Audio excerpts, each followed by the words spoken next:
चाहे प्रधानमंत्री मोदी हो, उन्होंने भी वैसे ही जवाब दिया और इंडी ने भी उनको उसी तरह से हर बार घेरने की कोशिश की। क्या आपको लगता है इन चीज़ों से लोग ऊब चुके हैं? क्योंकि विकास की तो बात कहीं हुई नहीं, कहने को था लेकिन कहीं मुद्दों में था नहीं वो। क्या इनका भी असर हुआ एक वोटर के माइंडसेट पर? उसने कहा कि नहीं, इस बार हम कुछ अलग सोच लेते हैं।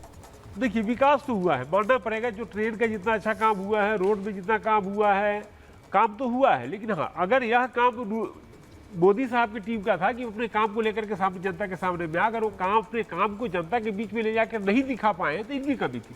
और हकीकत है, ऑपोजिशन का काम है कि बात में उलझाना। आप उनकी बात में उलझने के बजाय अगर अपने काम को लेकर के जाते हैं, काम को पूरी तरह दिखाते, तो शायद आज रिजल्ट में आज सर, मैं तो जहां जहां गई हूं लोगों ने कहा वोट करेंगे विकास के नाम पे। हमने पूछा किस मुद्दे पर वोट किया है या किस मुद्दे पर वोट करेंगे, तो लोग सीधे कहते थे इस पार्टी को वोट करने जाने। लोग कहते थे विकास के मुद्दे पर। जाति पर वोट करने वाला कभी नहीं बोलता कि मैं जाति पर करूंगा। धर्म पर वोट करने वाला कभी नहीं कहता मैं धर्म पर वोट करूंगा। वोट भले जिस पर करे, लेकिन सामने में आपके स्क्रीन के सामने में यही बोलेगा कि नहीं भैया मैं तो विकास। सर, उत्तर प्रदेश की बात करें, मैं थोड़ा पंजाब पे भी बात करना चाहूंगी। पंजाब एक ऐसी जगह है जहां भारतीय जनता पार्टी ऐसा लग रहा है लड़ी भी नहीं और सीधे हथियार डाल दिए, क्योंकि कहीं पर कोई बात ही पंजाब में नहीं हो रही है। भारतीय जनता पार्टी कहीं दिख ही नहीं रही है। ज्यादा है भी नहीं पंजाब में। मैदान में लड़े आप, पंजाब में इट इज बीजेपी की अभी रेलेवेंस। जो आपकी साथी ने एक बात कही मुसलमानों को लेकर के, इस सरकार ने मुसलमानों को लेकर के पिछले 10 साल में बहुत सारे ऐसे काम किए जो कांग्रेस ने नहीं किए। इस सरकार ने मुसलमान बहनों को ट्रिपल तलाक के उससे बाहर निकाला और ये कहा गया कि साहब बहुत उससे बहनें बहुत खुश हैं। और जितनी योजनाएं हैं उसमें ज़्यादातर बड़ा शेयर मुसलमानों को दिया, चाहे वो गैस का हो, चाहे वो दूसरी चीज़ों का हो। उसके अलावा ये भी सच है कि सीए लागू करने की बात बहुत ताकत से कही, तो सीए के ऊपर मुसलमानों का क्या रुख है पूरा देश जानता है।